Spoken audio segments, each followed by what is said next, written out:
The result is we live in peace, without arms or armies, secure in the knowledge that we are free from aggression and war, free to pursue more profitable enterprises.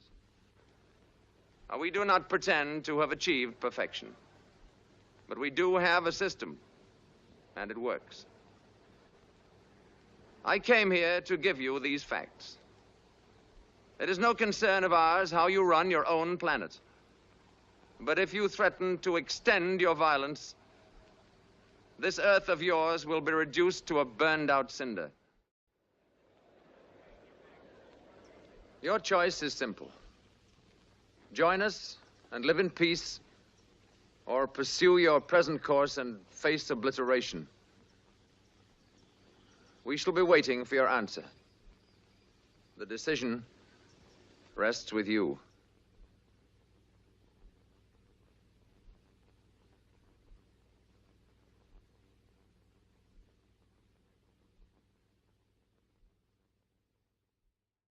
Mankind must put an end to war, or war will put an end to mankind. It is therefore our intention to challenge the Soviet Union, not to an arms race, but to a peace race, to advance together, step by step, stage by stage, until general and complete disarmament has been achieved, under the eyes of an international disarmament organization, a steady reduction in force, both nuclear and conventional, until it has abolished all armies and all weapons, except those needed for internal order and a new United Nations peace force. And it starts that process now, today, even as the talks begin. Never have the nations of the world had so much to lose or so much to gain. Together we shall save our planet, or together we shall perish in its flames.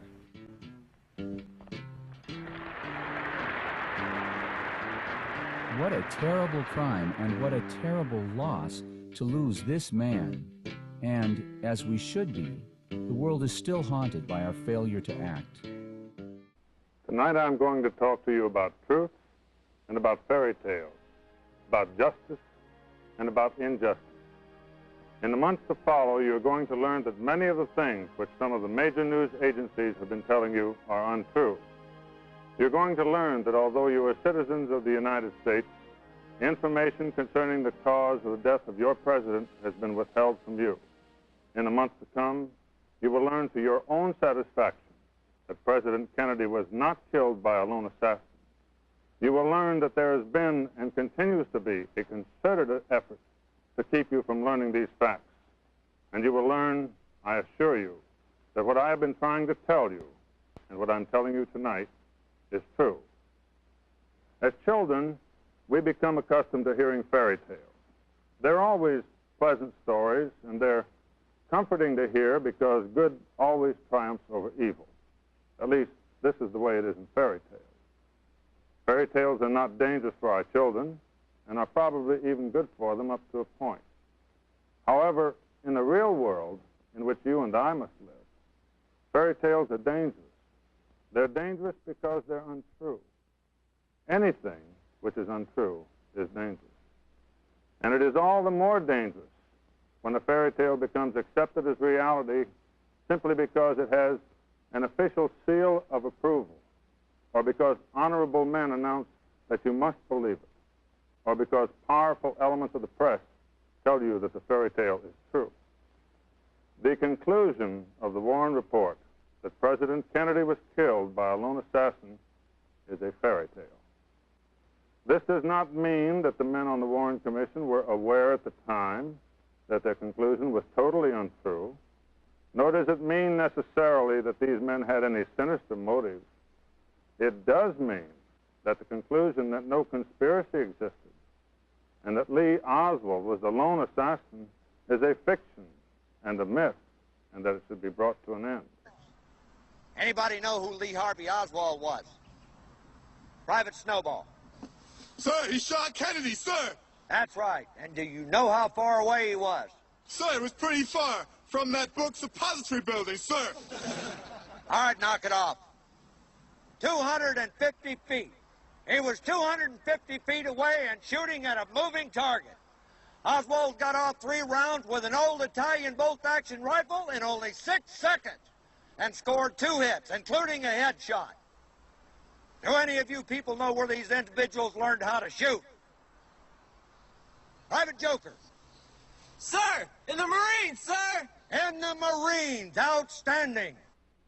The people of this country don't have to be protected from the truth. This country was not built on the idea that a handful of nobles, whether located in our federal agencies in Washington, D.C., or in the news agencies in New York, should decide what was good for the people to know and what they should not know. This is a totalitarian concept which presumes that the leaders of our federal government and the men in control of the powerful press media constitute a special elite, which by virtue of their nobility and their brilliance empower them to think for the people. Personally, I would rather put my confidence in the common sense of the people of this country. The truth about the assassination of the president has been concealed from you long enough. Those forces which are fighting so hard today to tell you that they have examined the Warren report and that everything is fine. President Kennedy was assassinated by men who sought to obtain a radical change in our foreign policy, particularly with regard to Cuba. You recall that under President Kennedy, the Cold War began to thaw, and there were new signs of an effort on the part of the Soviet Union and ourselves to understand each other. On the map, this appears to be merely a large island off the coast of Florida. But for many men, it meant a good deal more than this. In 1963, a great variety of interests existed which not only desired an American-supported invasion of Castro's Cuba, but took it for granted that it was inevitable. In the minds of many men, this island represented a tremendous emotional landmark because they had steered their courses toward it for so long and with such intensity. In the fall of 1962, the Cuban Missile Crisis occurred. It was followed by a pronounced new attitude towards Cuba on the part of the United States. Cuba, after this, was no longer regarded as an enemy and was no longer regarded as fair game for those men who, for one reason or another, focused their attention on this island. The new signs of understanding between Russia and the United States continued to develop. In June of 1963, President Kennedy, addressing students at the American University in Washington, told them, "We breathe the same air as the Russians." He said we should try to live together in peace on this earth. Well, at this point, some individuals transferred their hostile attention from Fidel Castro to John F. Kennedy. They planned the president's assassination, and they planned it well. The evidence indicates that he was shot at from 2 different directions in the rear, and also from the right front. We know that shooting was coming from 2 separate directions in the rear because the president and Governor Connolly were hit in the back within a split second of each other. And this necessarily had to happen with 2 bullets coming from 2 different rifles. We know that the president was being shot at from the grassy knoll area on the right front because most of the people in Dealey Plaza heard the shots coming from there. And because at least one of the president's wounds was an entry wound from the front. And because men were seen running from the grassy knoll area immediately afterwards. That's why the idea of Lee Harvey Oswald as the lone assassin of the president is a fairy tale and should be brought to an end. If you, the people of the United States, will learn the truth that the president was assassinated by men who were once connected with a Central Intelligence Agency, of course, this might reflect on the dignity of the CIA. But I happen to believe that our form of government is strong enough to survive the truth. I believe that you are entitled to the truth about how your president was shot down in the street. and how it was done. Instead, some of the most powerful news agencies we have in our country have worked hard to convince you that everything is all right. And they do not tell you that nitrate tests exonerated Lee Oswald from the actual shooting by showing that he had not fired a rifle that day. And they do not tell you that it was virtually impossible for Oswald to have taken his fingerprints off the gun, hidden the gun, and gone down 4 flights of stairs by the time he was seen on the 2nd floor. Above all, they do not tell you of the overwhelming eyewitness testimony that shots were coming from behind the stone wall on the grassy knoll. In a choice between official dignity and the truth, dignity was given priority, and so you have not received the full truth.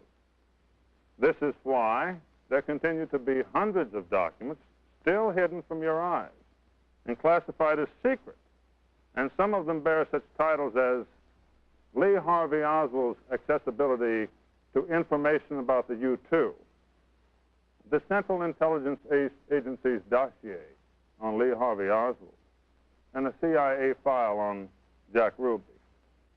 You have not been told that Lee Oswald was in the employ of United States intelligence agencies, but this was the case, and so I am telling you. Why, this young, uneducated man had learned to speak Russian even before he left the Marines, and there's only one way he could have learned that. Oswald had a higher security rating than his buddies in his Marine unit. During 12 hours of questioning, to give you another example, 12 hours of questioning after the assassination, there is no transcript of Oswald's statements available for you to look at. Now, it doesn't matter where you live. If somebody in your town steals a 1928 Hupmobile, what he says is written down when he's questioned. However, when the man who has just killed the President of the United States is questioned for 12 hours, no transcript is available. There's nothing for you to look at. And believe it or not, one of the explanations given is that the room was too small to include a stenographer. And here's something else. This case has more accidental fires, more burning of paper than any murder case in history. Sure. You met Garrison and you had this interaction over time. What was your feeling about Garrison? Because he's such a complex figure, but he did so much for this case. But you participated in an event recently in Nevada about Garrison, and there's the whole thing that John Barber did this magnificent documentary about him. Sure did. And I mean, I think John Barber's documentary on Garrison is right at the top of any film that's been made about what happened to President Kennedy. And he did a tremendous research. He was the producer of Real People, a TV series back in the 70s. He'd been a hot guy all his life. And he had this panel discussion afterwards in Las Vegas after he showed the film. That was you and Joan Mellon and Jim Morris. Joan Mellon, who's very she wrote a lot about Garrison. Yeah. And all I would say is that Garrison, when I met with him, certainly came off as a tragic figure. I mean, somebody who really was onto something. Did his best to get the truth out about it. Certainly couldn't get very far with someone like David Ferrie, who was suddenly dead at the beginning of his investigation. Right. Clay Shaw, I don't know, was he really involved with Oswald in an assassination plot? I tend to doubt it, but that isn't to say you dismiss Garrison. I mean, he was the first one to bring to light that something was not right with these findings, and there were all these connections to Cuban exile community and CIA, and Garrison did an amazing service, I think, to this country. And John Barber really captures that, with his film, which is now available on DVD through Amazon. Well, it's amazing because there's such a media hatchet job around Garrison that it's still hard to get good information on him unless you go to these really good sources like Mellon, Barber, people like this who knew him, knew the story well. When you just hear the kind of scuttlebutt after it, what you're getting is, oh, he was a lunatic, he drugged witnesses, he was power mad, like really incredible stories. So it seems like that mechanism for discrediting him is still active. Oh, yeah, I think it is. I mean, they were after him then. I mean, there are CIA files that have come out. You know, how do we not just temper but derail Garrison's investigation? And there was more than one penitent that the agency put onto his staff to screw things up and lead him in different directions that weren't fruitful. So yeah, I mean, he was. When you have somebody who was a DA, you know, I mean, he had the power in New Orleans. He could subpoena witnesses. New Orleans was a real important place. Oswald had lived there and associated with Bannister there and Ferry, and you know, Garrison was onto something big, and that scared the hell out of people at the top, and still does today, because the media still don't want to investigate or admit that they have egg on their face because they never did investigate when you could what happened to President Kennedy. That's an interesting point of view, actually. So it would almost be more out of not wanting to embarrass themselves by, yeah. Well, it's interesting because Marchetti, Helms, in one of these meetings had said, are we giving enough help to Shaw, and are we basically screwing things up enough for Garrison? Which is a pretty high-level confirmation that the CIA had an interest in disrupting Garrison's efforts in New Orleans. Yeah, he was talking about Helms, who was the director of the CIA at the time. And so when you think about Garrison, you know, you're thinking about the CIA really wanted to shut him up. Interestingly enough, he's one of the first people who mentioned the mind control operations and MK-Ultra. And that could have been another reason why I just wanted to be like, let's shut this guy down. Yeah, that was something that started to come out in the late 1970s. And most of that story we'll never know because all those files were destroyed. But there certainly was a mind control operation called MK-Ultra. The military had their own. And what they used was LSD and hypnosis and various other techniques to try to, you know, basically brainwash people. You know, get them under their control so that they could be used in various undercover ways, and often without people knowing about it. And you know, people forget that really happened. Yeah. and there were hearings about it in the late 1970s and scary stuff. And that stuff hadn't gone away, you wouldn't think. Do you think that MK-Ultra was used in any of these kind of larger political assassinations? I'm thinking about the Robert Kennedy assassination. I would almost bet on it. I would bet on it. That Sirhan was programmed, you know, that he didn't remember what happened. He didn't fire all those shots. He was given a command from a girl in a polka dot dress. I mean, you know, this is ongoing. There's potentially a case that'll be brought, and people have been trying to, you know, but I don't know if he remembers anything. I mean, I don't think he does, so I don't think you're going to get too far with him, except to maybe show that, yeah, he was programmed. He was programmed and to take part in that assassination. So MK-Ultra, then, you would consider a very important area of study when you're looking at some of the bigger national assassinations that took place in history. I would. I mean, it could have played a role in the Kennedy assassination, JFK too. I've thought that. I've looked into things about it. It's too big a subject to go into right now, but sure. There's food for thought there.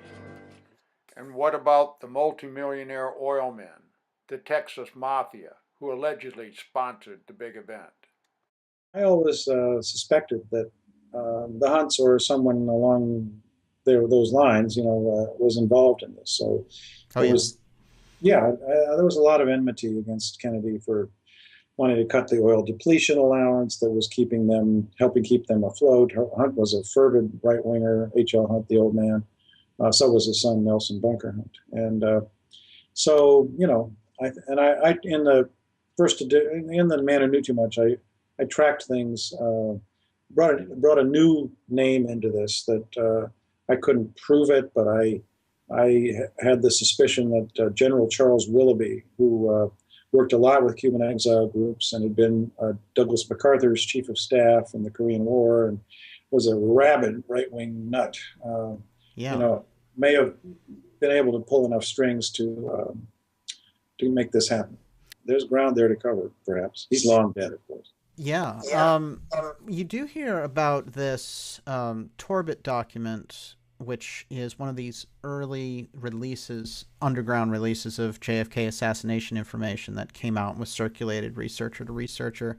And there's a lot of hints of post-Nazi war international groups that were involved, that were connected with NASA, that somehow were involved in the assassination, and it seems pretty far out when people hear, oh, there's Nazis involved, you know, the Nazis were defeated in 1945. How is that viable? Yeah, I don't know how viable the document itself is. I've read it. I read it when it, was being circulated in the mid 70s.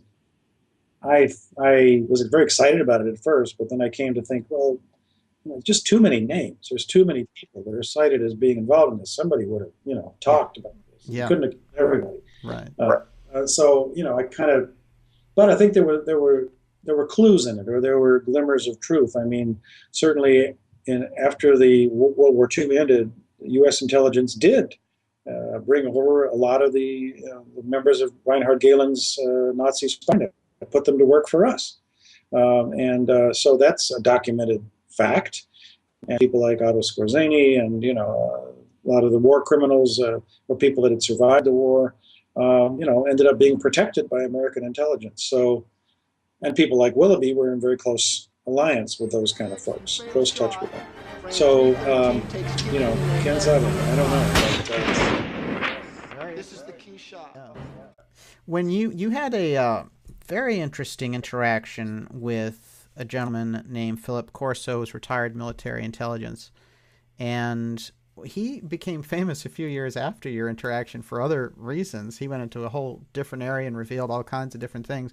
But this is interesting that people don't associate him with the JFK assassination. What did he tell you?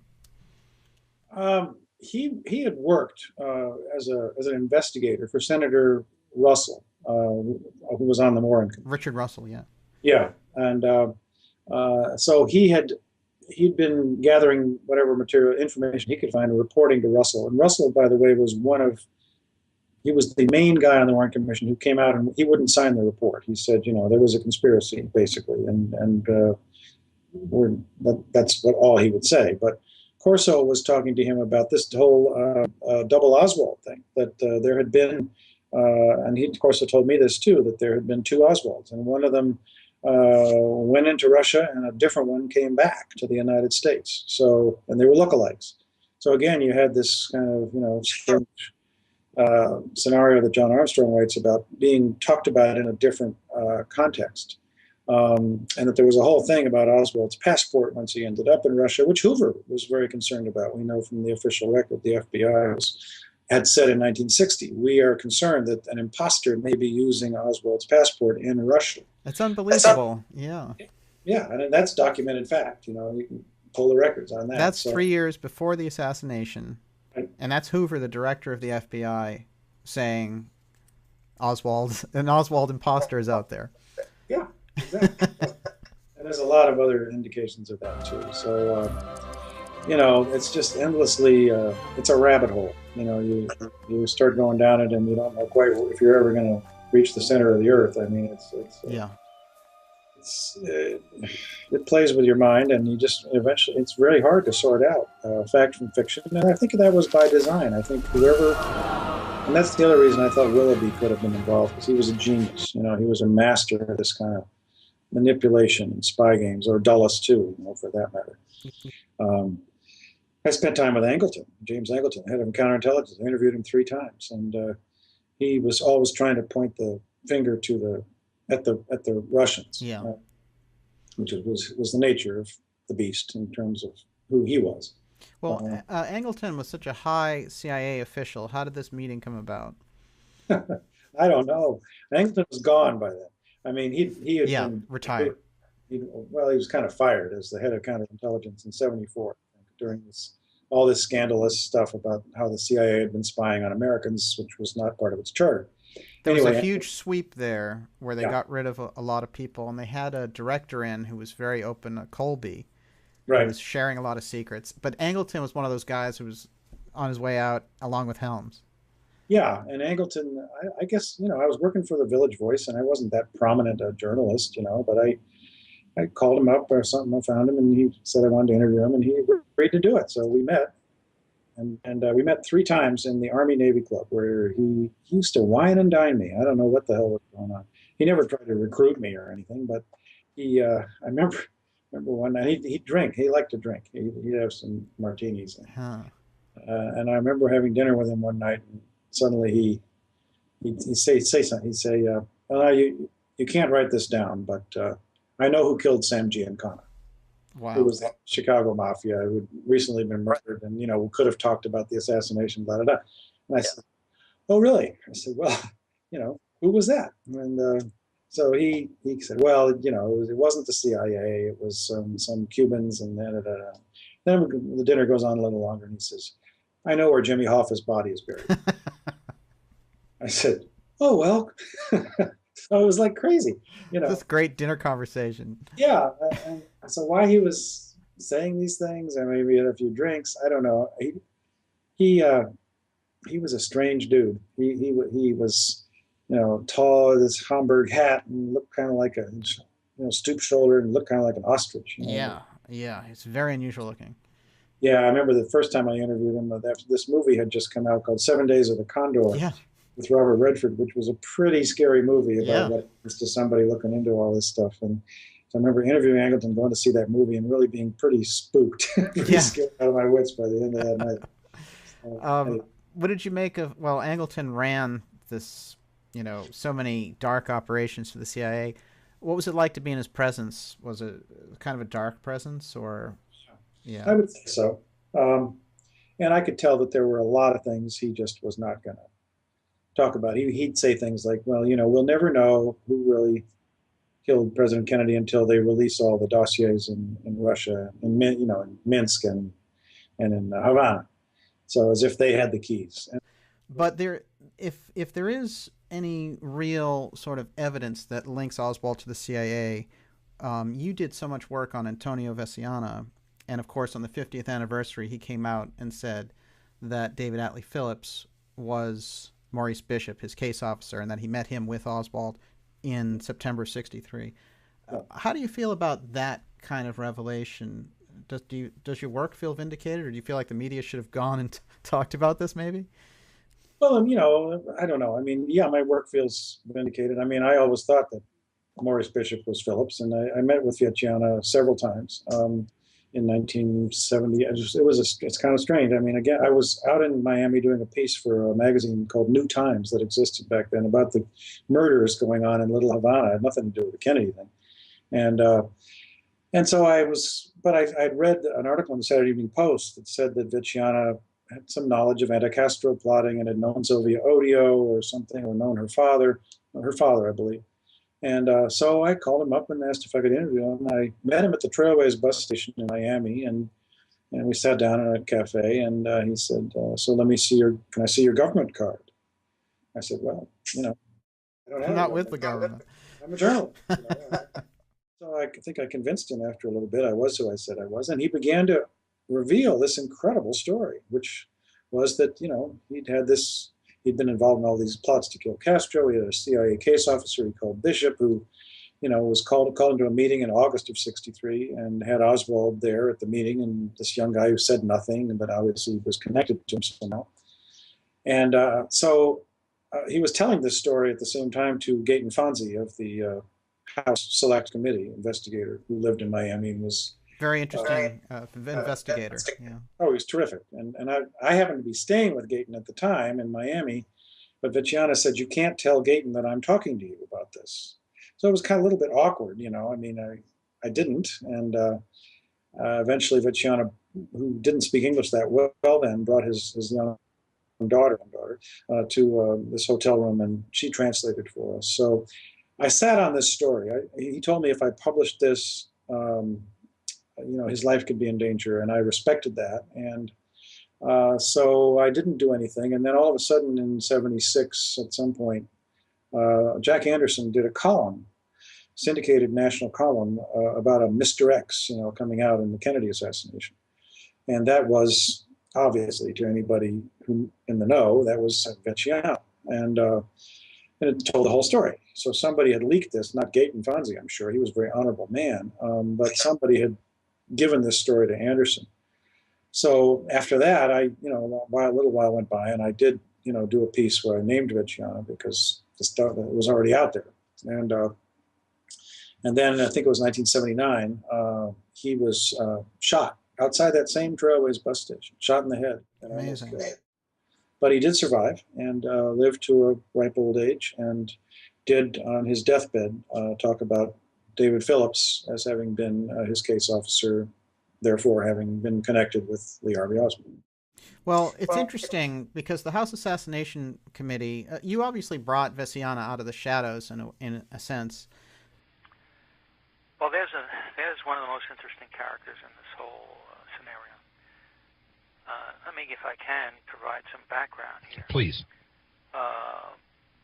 One of the interesting characters I stumbled upon, actually, was an anti-Castro Cuban leader named Antonio Veciana. Mm-hmm. Antonio Veciana headed what was called Alpha 66, which in the heyday of the CIA's operations down here was the largest and most militant of the anti-Castro groups. And one of the most interesting things about them, first of all, the CIA had denied any kind of association with Alpha 66. Right. They admitted to being involved with one or two anti-Castro Cuban groups down through the years. Uh-huh. But until we recently got documentation that they were in fact involved with all the Cuban groups, one of the groups they specifically wanted to stay away from in terms of public acknowledgement was Alpha 66. And one of the reasons for that was that in the height of the Cuban Missile Crisis, while Kennedy was in delicate negotiations with Khrushchev, right, Alpha 66 went into Havana Harbor and tried to sink Russian ships, which would have immediately caused war. I mean, all-out war. And that's what they actually wanted to do. That's how strongly they felt about getting to Castro. Mm-hmm. So I found Veciana, and I really wasn't, at the time I was working for the Church Committee on Intelligence, and I wanted to find out more about the relationship between Alpha 66 and the CIA. Well, to my surprise, Veciana quickly admitted that. In fact, he said he was only more or less the titular leader of Alpha 66, and the guy calling the shots, the guy who was doing the strategic planning, was an American. He had met the American in Havana in 1961. The American introduced himself as a man named Maurice Bishop, and he recruited Veciana to work anti-Castro activities with him. And they worked together from 1961 until 1972. And this included two highly sophisticated and elaborate assassination attempts on Fidel Castro, one in 1961 in Havana, mm-hmm, and one in Caracas in 1971. And to me, this was amazing information, that here was actual proof that the CIA was closely involved with this, the most militant of the anti-Castro groups, right, and also closely involved in direct assassination attempts on Castro. Bishop would call Veciana, tell him where he would want to meet with him, and they met from anywhere from 4 to 10, 12, 13 times a year at various places, right, from Miami to Puerto Rico to Venezuela, wherever, and to Dallas. Wherever Bishop suggested they hold a meeting, Veciana would go there. And Veciana just happened to mention that in one of the meetings, he saw Bishop with Lee Harvey Oswald in a meeting in Dallas. I mean, in the immediate aftermath of the assassination, there's a long list of so-called mysterious deaths, which Penn Jones put together years ago. But then in 75, 76, when a lot of the secrets were coming out and these investigations were ongoing in 77, a heck of a lot of people suddenly died. So this is the second wave of deaths associated. You know, Sam Giancana, William Harvey of the CIA, Johnny Roselli's body found in an oil drum in Miami's Biscayne Bay, you know, Carlos Prio, Manuel Artime at 45 with a heart attack, and many names and more that came up as having been have been knowledgeable, at least, of what may have happened back then. They were gone. A lot of them were mafia people or intelligence operatives. Yes, that's right. Yeah, many of them, and the House Select Committee did its best, and they did, you know, what history forgets or what people don't recall in the more recent, you know, buttressing again of officially of the Warren Commission findings that Oswald acted alone. the House Assassinations Committee came out in 1979 and said there was a conspiracy. Yeah. You know, they said that the ballistic evidence and everything that they could put together showed that there had been more than one gunman. But people somehow don't refer to that very much. I mean, they prefer to cite the Warren Commission, which, you know, it's it's BS. I mean, it's just not. Yeah, well, it's so discredited in so many ways. For it to be the official word that people refer back to is absurd. Yeah, exactly. And even, you know, it's coming out now that the Kennedy family never believed the Warren Commission either. At least Robert Kennedy never did. And you know, so will we ever get to the bottom of it? I have my doubts. I mean, I think, you know, people have done their best. There are a lot of really terrific researchers out there. I was probably the first journalist to delve into this phone and really wanted the truth to be revealed so that our country could move on, you know, from a place that I don't think we've ever really recovered from, which was 50 years ago now. But I think once something of that magnitude happens, and it's basically the truth is not told about it, that colors everything that has happened ever since, you know, and through into the situation we've got today with the surveillance state that we live in post 9/11 and you know, the NSA revelations and the gridlock in Congress where nothing can get done. I mean, you know, we called back in the 60s. And the four great leaders, starting with JFK and then Malcolm X, and Martin Luther King and Robert Kennedy, were all gunned down. And with them, I think, went a lot of not just hopes, but chances for real change the way a lot of my generation, at least, and others too, envisioned could come to pass back then. And you can feel the threads of that JFK cover-up going through the 70s and Watergate and sort of the 80s Iran-Contra and coming along right up through 9/11. And it's almost like all that stuff grew up, and here we are in the middle of it. And the fact that it's been unchecked and unacknowledged by the establishment, this is the thing. If we could understand the JFK as sort of one of the turning points in history, we'd understand this kind of, you know, militarized, centralized state that we're starting to live in more and more since 9/11. I think you're absolutely right about that. And, you know, it's a great tragedy for the country and for the future generations of the country that this has come to pass. And, you know, so you got a situation now where you have the biggest threat ever facing civilization, which is climate change. And, you know, all these guys in Congress still denying the highly legitimate science that exists, and, you know, and gridlock in terms of any action to do something about it. And you know, what are our kids and grandkids going to live with? It's pretty unthinkable. And so, you know, I'm not saying it's totally hopeless. I think there's room for action out there, and people can get out there and fight like hell to change things. But it's going to take a lot more than, well, we just don't have the leadership that we had, or that was beginning to come to the fore back in the 1960s, and that's a real sad thing. You know, you hear a lot of sort of fluff and fantasy around Operation Northwoods, one way or another. But can you tell me from your experience, what was Operation Northwoods, and how does it relate to you know, some of the things that we've seen after the fact, like 9/11, et cetera?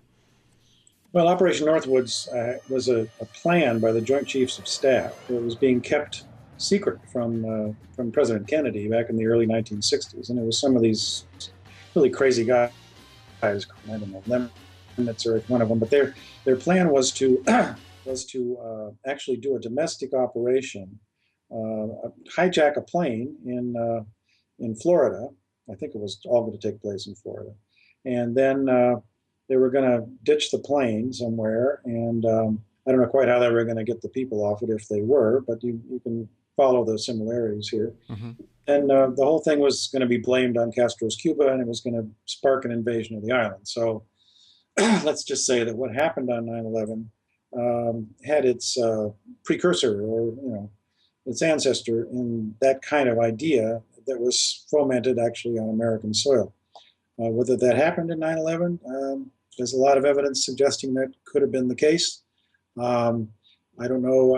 I've not researched 9/11, so I'm not gonna say per se, but certainly we know Bush knew ahead of time that there, Osama bin Laden was planning something. He knew it, and he saw a memo in August of that year, 2001. So there was foreknowledge that something was going down, even if the American government didn't pull it off themselves. I came away more convinced than ever that there was a conspiracy. It wasn't a vast, huge government conspiracy, involving hundreds of people, because you couldn't keep that kind of thing quiet, and there wouldn't have been that many people involved. But so it may have been relatively small at the core, with other people kind of, with their tenterhooks into it and keeping an eye on it. But I don't think he knew the whole story either, or the whole picture. I mean, that was the name of the game. You obfuscate, you hide, you see. And it's a sad world, but that was the world during the Cold War, certainly, and in different ways today. Right. Well, misinformation is king. I guess the crucial question that comes up regarding the CIA is this. If Oswald was involved, like they tell us he was, what if it was proved that he was one of their agents? As people like Vesiana have gone on record saying that Bishop, who was Atlee Phillips, worked with Oswald, then it doesn't look good if they make him out to be guilty if he's CIA, right? So I wonder how fast they'd be willing to change that verdict and, calling him the lone assassin if it was proven he was one of their guys. So I guess they have set up a bad dynamic for themselves because making him guilty, and if he's a CIA agent... Well, it could well have been, too. The CIA was using him in other ways. In fact, I think that's true. That had nothing to do with the assassination. So you had elements of the CIA, played off against each other. Maybe you had this small element that hated Kennedy, wanted to get rid of him, put the blame on Castro, have the U.S. get rid of Castro at the same time.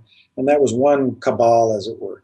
Then you had this other arm of the CIA that was using Oswald with Fair Play for Cuba Committee stuff, and maybe Phillips was part of that. I don't know. Maybe Phillips wasn't this dire conspirator trying to get rid of Kennedy. But then, how's it going to look? I mean, the guy's connected with the CIA, people are going to jump to all kinds of conclusions. So you can't ever let that come out if you're the CIA. So I think that's quite likely part of this scenario we're talking about. Lieutenant Colonel Dan Marvin has spent his life serving his country.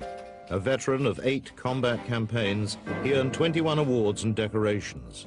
15 years a paratrooper, he served in the elite special forces, the Green Berets. Just a few weeks after the assassination, he volunteered for specialist guerrilla training at Fort Bragg. Almost all of the instruction in the guerrilla warfare school was classified. The most secret was the top secret training on assassinations and terrorism. And at that time, we went to a different building that had a double barbed wire fence around it and guard dogs in it. On the John F. Kennedy situation, that was brought to our attention as a classic example of the way to organize a complete program to eliminate a nation's leader while pointing the finger at a lone assassin. It involved also the cover-up of the assassination itself. We had considerable detail. They had a mock layout of the plaza in that area and showed where the shooters were and where the routes were to the hospital. I don't remember where those were now.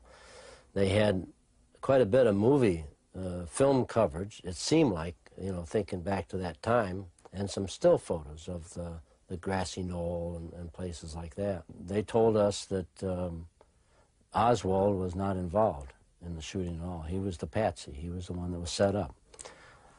We did, myself and a friend of mine, form a very distinct impression that the CIA was involved in Kennedy's assassination. During a coffee break, we overheard one of the CIA instructors say to the other, "Things really did go well in Dealey Plaza, didn't it?" Or something to that effect.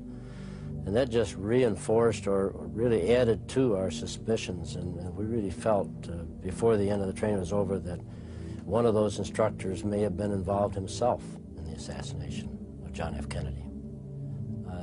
I had to do a lot of rethinking, and perhaps it's a way that soldiers of fortune are, I don't know, but I just then convinced myself, as did my friend, that it had to somehow be in the best interest of the United States government that Kennedy was killed. Otherwise, why would our own people have done it? Simple as that.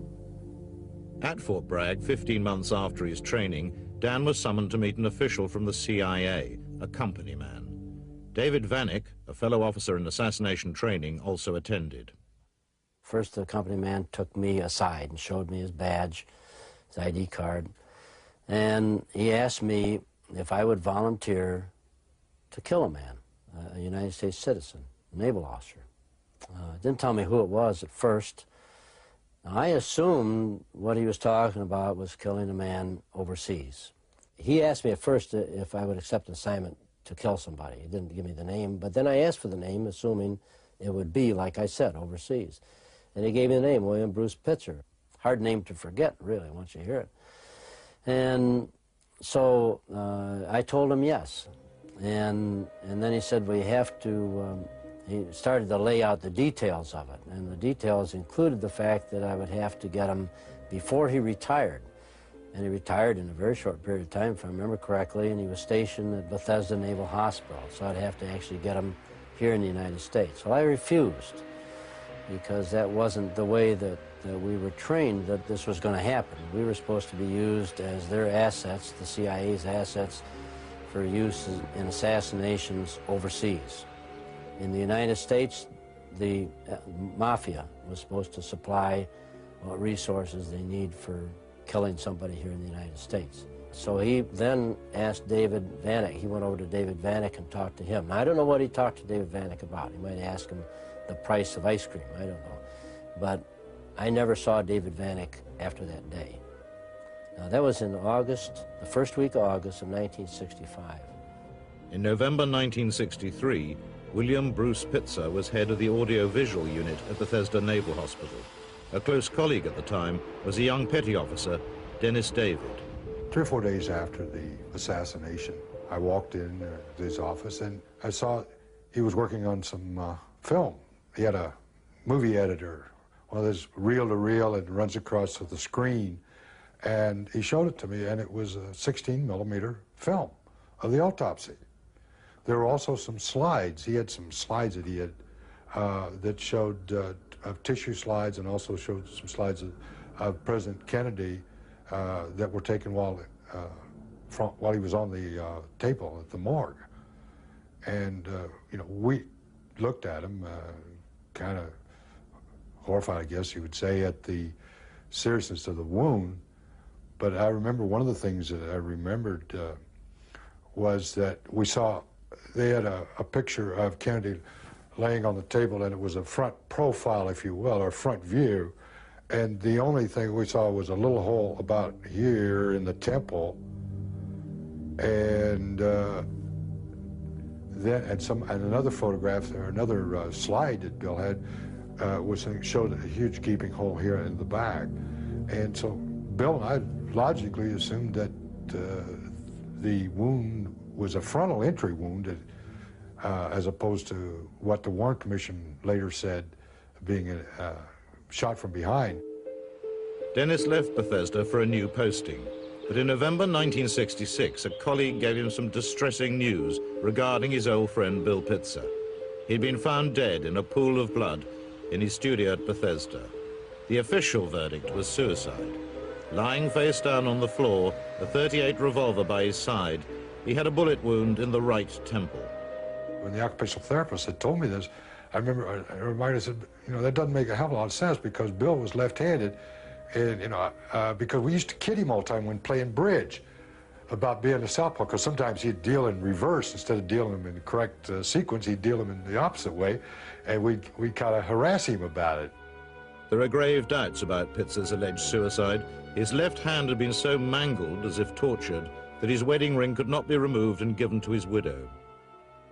Bill had told me shortly before he left Bethesda, which was around the 7th of December of '65, he told me that he was planning on retiring because he had enough time in and he was wanting to get out, and that he also said he had some damn lucrative offers from some TV networks, and other people have asked me why I think he was assassinated, and I think it was because that with him retiring, they, and I don't know who they are, were afraid that he would take these pictures that he and I had seen, this 35 millimeter and the 16 millimeter film, that he would take them, and that if he went to work for a major studio, that they would use them, or he would have them aired, and that would really, blow some people out of the water if that would have transpired. I could be wrong, I could be all wet, but I do know those films exist because I was there, I saw the damn things. I am absolutely certain that the name that I was given underneath those pine trees in Fort Bragg, North Carolina, the first week of August was William Bruce Pitzer. I put it completely out of my mind from 1965 until 1993. And I was watching a special in November '93 about the assassination of Kennedy. I think it was a special by Jack Anderson. And at the end of that special, on the television, they rolled a list of 42 names of people who had met a violent death that were somehow associated with the assassination or the cover-up or the autopsy or something. And I was sitting there in my living room watching that, and the name William Bruce Pitzer came over the screen.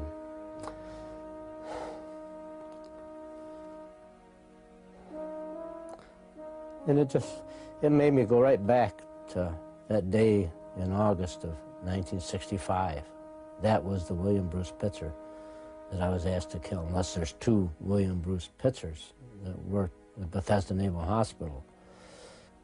That man, the name of the other Green Beret that was approached by the CIA agent in August of 1965 at Fort Bragg, North Carolina, was David H. Vanek, captain, who went through the same training I did, same class I was in. And I have tried, ever since I saw the name William Bruce Pitzer come out on that screen,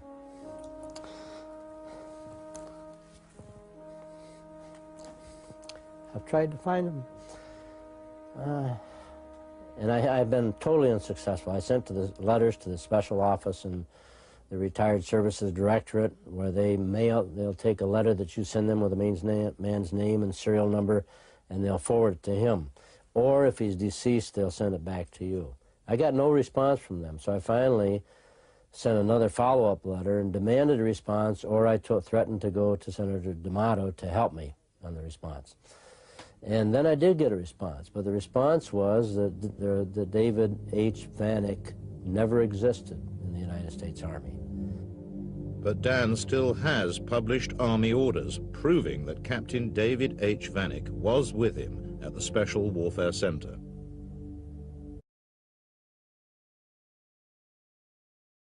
On November 22nd, Hoover called his boss, Bobby Kennedy, to tell him that his brother, the president, had been shot in Dallas. Got a call from Bobby saying that the president was dead, that he'd gotten a call from Hoover, and Bobby said, I think Hoover enjoyed telling me. The next day, while most of the United States was reeling with the size of the tragedy, Hoover went to the races. And what work he did in terms of the FBI's follow-up on the assassination, he did on the telephone from his box at the races. The Dallas police were still collecting evidence and had to be stopped. After Oswald's death, the FBI swiftly requisitioned all the physical evidence, much to the chagrin of Police Chief Jesse Curry. I had a request, and I have it here, where Mr. Wade requested, said I request that you turn all of the evidence obtained in the investigation of Lee Oswald's assassination of the president over to the FBI for mailing to Washington. We're turning all of our physical evidence over to the FBI. This was on the direct orders of the head of the FBI, J. Edgar Hoover. Here you have the greatest police agency in the world. They're supposed to keep the president alive. He's killed in broad daylight on the streets of a modern American city. How can Hoover possibly admit that he couldn't know about this and he couldn't prevent it? There was only one way, by having a nut who was all alone do it. There was nobody to squeal on. So, from the beginning, J. Edgar Hoover had an instant vision. Oswald was a lone nut assassin And that's all that anybody ever considered, anybody in official position. You can say, let me try and understand what the government did, how it worked this way. And you can understand that maybe for a couple of days, they didn't want the truth to come out because they didn't know what was going to happen. They didn't want to frighten people. They wanted to preserve domestic tranquility. We do know that the FBI, as the official investigative body for the Warren Commission, apparently collected all the possible evidence it could find that indicated Lee Harvey Oswald did it and did it alone. Other evidence that pointed to perhaps other people or other locations for shooters was either ignored or deemed to be mistaken or misinterpreted. Do you now think that Mr. Hoover is a dangerous person or just nasty? No, I think he's dangerous. Did you ever have this feeling that he knew a very great deal about you personally? I suppose every month he'd send somebody around to give information on a member of my family or myself so that it would be clear that he was on top of all of these things and received all of this information. I really deferred to him. I made a real effort because I knew that he didn't like me. He is rather a psycho, and I used to keep his ego up. We used to arrange for him every 2 or 3 months, go over and have lunch along with the president. I made a fuss over him. I remember one occasion he said that my brother and I had a group of girls on the 12th floor of the LaSalle Hotel, and that the president used to go over there once a week and have the place surrounded by Secret Service people and then go up and have assignations. And a lot of it was so far-fetched. I mean, it was ridiculous on the face of it. And there's reason to think that Hoover also knew most of the details of the assassination even before it happened. In 1960, 3 years before the assassination, Hoover himself wrote a memo about Lee Harvey Oswald's involvement with the CIA. 3 years before the assassination, Oswald was on Hoover's personal radar as being CIA involved. Just amazing. And apparently just the beginning of a long and beautiful relationship between Hoover and Oswald. You see, at the opening session of the Warren Commission's official investigation into the Kennedy assassination, this man, the Attorney General of the state of Texas, Wagoner Carr, calls up the commissioners and says he thinks y'all ought to know your boy Lee Oswald was working for the FBI on the payroll getting $200 a month with the ID number S179. The commissioners decided not to even ask Hoover about it. Why? My guess is they were scared to death he might admit his relationship with Oswald. And there's powerful evidence that Oswald was working for the FBI, spying for them on the CIA. In 1963, Kennedy called in Hoover and ordered him to locate the secret training camps that the CIA was using to train their anti-Castro Cubans for terrorist raids against Cuba. He didn't want another missile crisis. The camps were so secret not even the president knew the location. But Kennedy ordered Hoover to find them and to shut them down.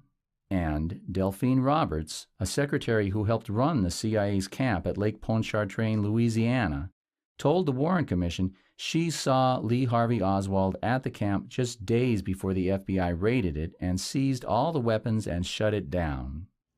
Hoover knew. These people have given me a hearing without legal representation or anything.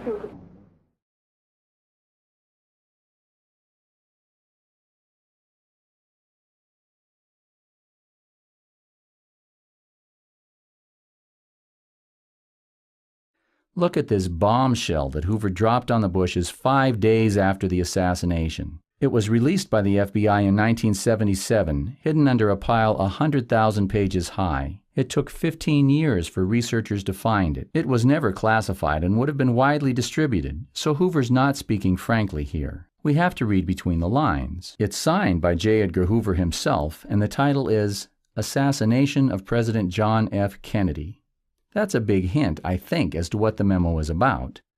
It says that it's about a meeting that took place between the FBI and the CIA the day after the assassination. The memo says that the FBI had been investigating a possible threat from what Hoover calls a misguided anti-Castro group. A misguided anti-Castro group? The memo doesn't say that members of some misguided anti-Castro group killed Kennedy, but Hoover undoubtedly knew that they had.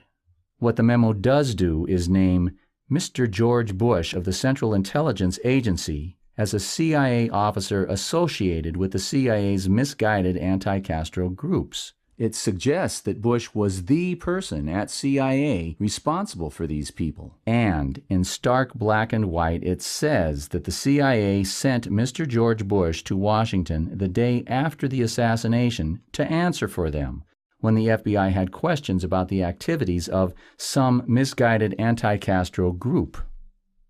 The memo was a scandal when it was made public in 1988. Because it says that George Bush was in the CIA in 1963. It means that Bush lied, committed perjury when he told the Senate under oath that he had no CIA experience before becoming director in 1974. It means that he was in the CIA when he ran for Senate and lost in 1964, and when he ran for Senate and lost in 1970. And it means that he was in the CIA when Nixon brought Bush into the White House, trailing E. Howard Hunt behind him. Let's make clear what we're talking about here. The George Bush of this memo, who received the FBI's report on misguided anti-Castro Cubans, was an officer in the CIA and obviously a supervisor of the CIA's misguided Cuban operations. We've not only seen the CIA and their misguided Cubans implicated in the Kennedy assassination, but we've seen that Hoover knew that they were involved when he wrote this memo. This is some important stuff, eh? The George Bush of this memo is essentially being named by Hoover as being directly implicated in the assassination. It makes a huge difference if this was our George Bush or some other George Bush. But how can we know? Well, come on, it's basic stuff. Is there any corroboration? Is there any other evidence besides this memo to show whether Bush was in the CIA at this time or shows whether Bush was supervising anti-Castro Cubans? We'll start by looking at Bush's connections. A quick look at Allen Dulles may help us understand the importance of connections. Dulles worked closely with Nazi bankers during World War II. That somehow qualified him to become the director of the newly formed Central Intelligence Agency, the CIA. He was the architect of the Bay of Pigs invasion of Cuba. Of course Kennedy fired him. So thinking people were shocked when he was virtually put in charge of the investigation of Kennedy's murder, the Warren Commission, because he was so widely suspected to have been the leader of the assassins. But he had been fired. He was no longer the head of CIA. How could he lead anything? Because the organizing principle of secret work is that you trust only the people known to you personally and that are connected to you personally. The CIA is not so much an organization as a community, so that it hardly mattered that Kennedy had fired Dulles. The men who were loyal to Dulles, who knew him and trusted him, continued to trust and obey. In fact, Dulles stood at the center of a group of men who not only had the motive to kill the president, but who alone had the ability to steal the body from the Dallas coroner, to steal it from the Secret Service and mutilate it and return it, and to order the media to lie about it for the next 40 years. Was George Bush a member of this community in 1963, as the Hoover memo says? We will never find a CIA document naming the CIA officer who supervised the assassination. That memo doesn't exist. But what we're looking for is evidence of Bush's presence inside this intelligence community. Did he have close personal ties with these people? That's the real question. Certainly, one of Bush's main ties to this community is the connection between his father and Allen Dulles. In the 1930s and 1940s, Allen Dulles was a close business associate on a first-name basis with both Prescott Bush and Averell Harriman. At the end of World War I, before there was a CIA, Prescott worked with Army intelligence, a forerunner and parallel organization to the CIA. Prescott had the intelligence background, not Dulles, but on paper at least, Dulles was head of the CIA. Through Prescott's closest associate, Averell Harriman, Prescott is also tied to Richard Bissell, the CIA Director of Operations for the Bay of Pigs invasion, who was also fired by Kennedy. Bissell, like Hunt, also worked for Averell Harriman for 10 years before joining the CIA. Prescott did in fact surround himself with people, including his son, who were directly connected to the killers. He was closely connected to Harriman, who was closely connected to Hunt, a second-degree connection. He was closely connected to Nixon, who was closely connected to Hunt, another second-degree connection. Hunt was in the CIA. That means he also worked for Dulles. So, Add one more second-degree connection with Hunt. And Hunt was supervised by Richard Bissell at the Bay of Pigs, so add a third-degree connection with Hunt. And of course we have the Hoover memo, which says, in black and white, in so many words, that there is a direct, first-degree connection between Prescott's son, George Bush, and the misguided anti-Castro Cubans, who were famously supervised directly by E. Howard Hunt. So, George went from skull and bones, he went directly from being a brother under the skin to the son of the head of hiring for CIA, to working for a recruiter for CIA. You couldn't ask for more powerful evidence that our George Bush was in the CIA when Hoover said that he was. But you can get it. This letter records a meeting between Prescott Bush, George's CIA-promoting father, Neil Mallon, the CIA recruiter, and Allen Dulles, the director of CIA, to discuss, quote, our pilot project in the Caribbean, unquote. Now, let that sink in for a moment. Here you have the two most important men in George's future professional life, his father, Prescott, and the man who trained George in the oil business, Neil Mallon, meeting with the head of the CIA in order to coordinate with the CIA their future plans in the Caribbean. Prescott and Neil Mallon's plans had George at their center. George was their pilot project in the Caribbean. The terrorist raids of Operation 40 involving Hunt, Sturgis, and Marita Lorenz were the CIA's private project in the Caribbean.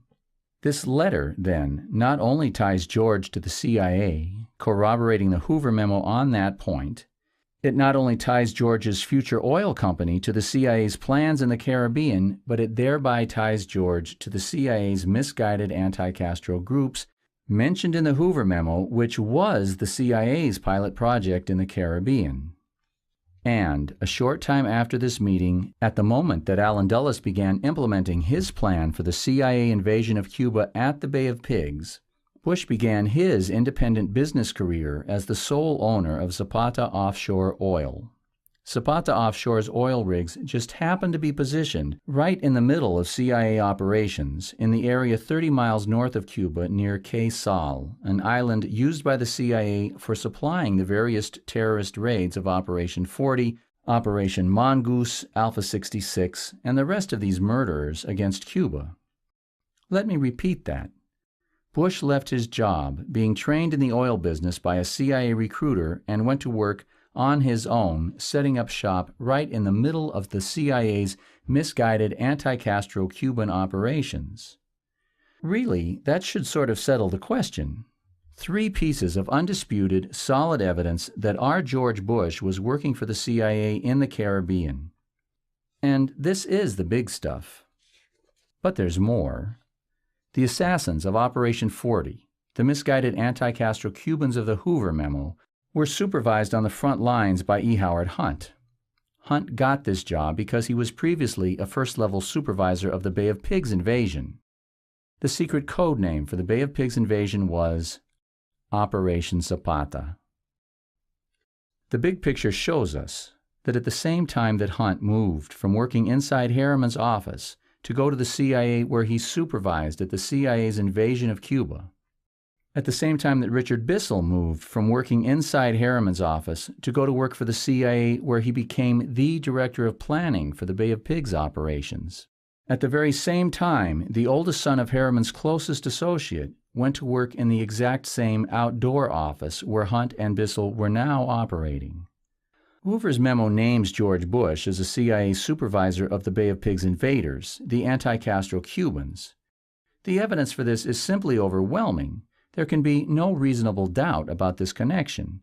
George Bush was working for the CIA, assisting their operations at the Bay of Pigs, working for Bissell, working with Hunt, working with Sturgis, supervising the CIA's misguided anti-Castro Cuban groups. His supervision of Hunt and the others at the Bay of Pigs is a key piece of evidence linking him to the assassination, but it is not Bush's only connection to Hunt and the other suspects. After Bush got beaten up, losing 2 elections for Senate, Nixon rescued him from defeat and humiliation by bringing him into the White House, trailing E. Howard Hunt behind him. Haldeman says no one seems to know who brought Hunt into the White House. But it's not hard to figure out. Because not only did Hunt and Bush come to work in the White House at exactly the same time, but no one else in the White House had any connections to CIA operations. No one had any connections. While Bush, on the other hand, was directly involved in the same CIA operations in the same area at the same time that Hunt was. How can you possibly explain the connection between these people? Do these men have anything in common? The answer is either no, they all came together in 1970 for no apparent reason, or the answer is this one. They all met on the same road to power. And there's more to the Nixon-Bush-Hunt connection than that they all came together at the same time in the same place. Remember when Hunt was sitting in jail demanding that Nixon pay him $2 million in hush money or he'd start talking? Hunt got paid. The money came from this man, Bill Liken, Bush's oldest, closest, and most important business partner. Liken helped Bush found Zapata Offshore.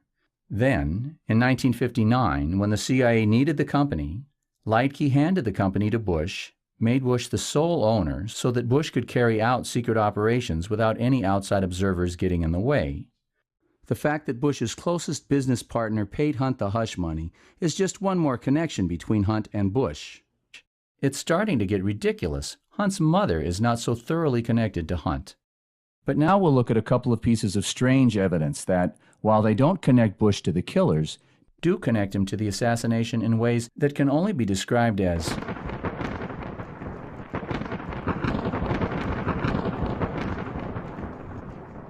weird. This is George de Mohrenschildt. He was a wealthy, Russian-born Texas oil man who liked to party with minimum-wage clerks. He helped get Oswald a job at the Dallas School Book Depository. Of course he was CIA. It seems that de Mohrenschildt was not in on the assassination and that he was just following orders when he got Oswald the job at the School Book Depository. Listen to his description of Oswald. He definitely was not an enemy. He was an admirer of President Kennedy. And we raised that question several times. He didn't believe Oswald hated Kennedy. This supports the other evidence we've seen that Oswald was in fact an FBI agent who was spying on the CIA for the FBI and who had infiltrated the CIA's misguided anti-Castro Cuban killers.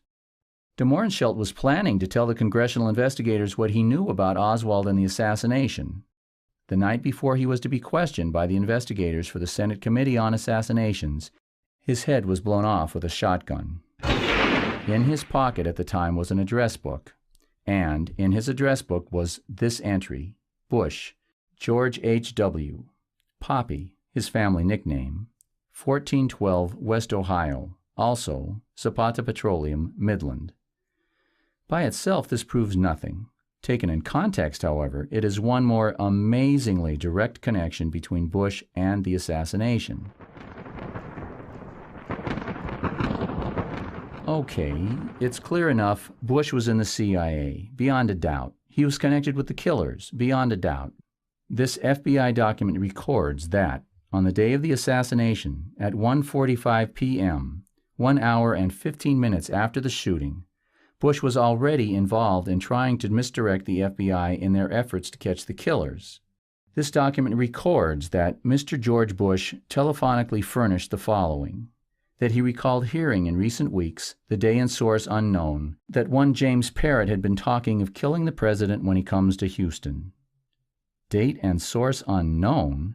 How could you not remember when or where you heard someone say that he was going to kill the president? It's little wonder, then, that this FBI agent took time from the busiest day of his career to record this screwy phone call. He wanted to be sure to record the name and occupation of this very suspicious caller. And we see, then, that Bush was not out of town on vacation. He had not been sent to babysit some penguins at the South Pole. He was actively involved in matters related to the assassination. And, out of his own mouth, he was in Dallas on the day that Kennedy was killed. When questioned about this FBI document, Bush said that he does not recall making the phone call. Now, wait 1 minute. Everyone in the country can tell you exactly where they were and what they were doing when Kennedy was killed.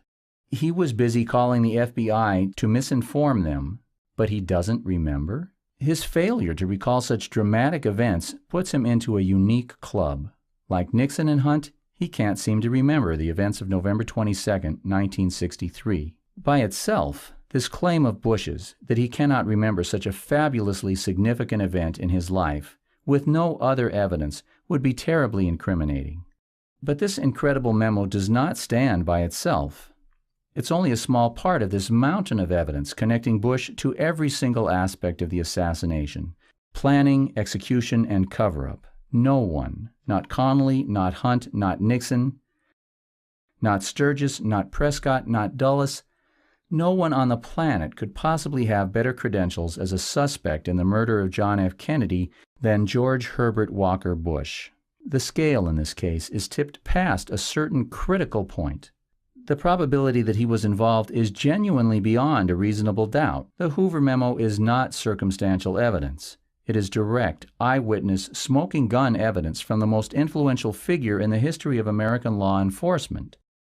The rest of the evidence merely provides a context for this memo that makes it impossible to reasonably believe that the former president was not involved in the murder of John Kennedy, acting as a frontline operative for the military-industrial complex, which Kennedy had asked the United Nations to help him destroy. A steady reduction in force, both nuclear and conventional, until it has abolished all armies and all weapons.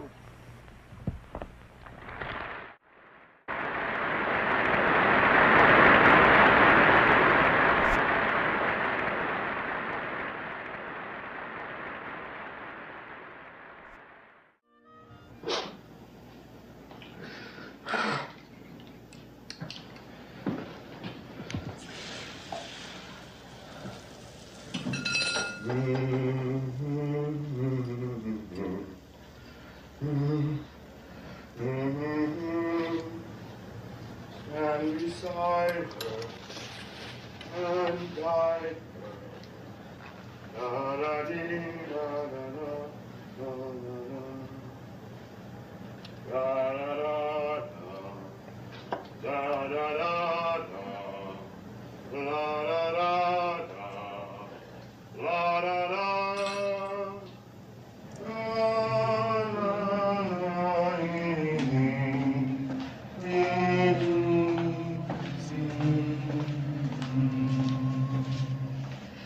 God bless America, land that I love.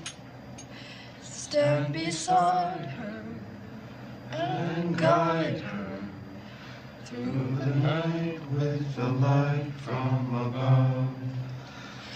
From the mountains to the prairies to the ocean wide with foam. God bless America, my home, sweet home.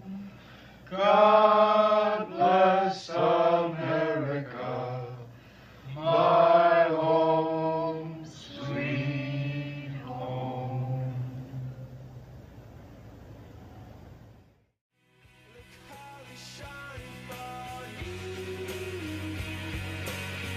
Look how they shine for you. Look how they shine. Look at the stars. Look how they shine for you. And all the things that you do.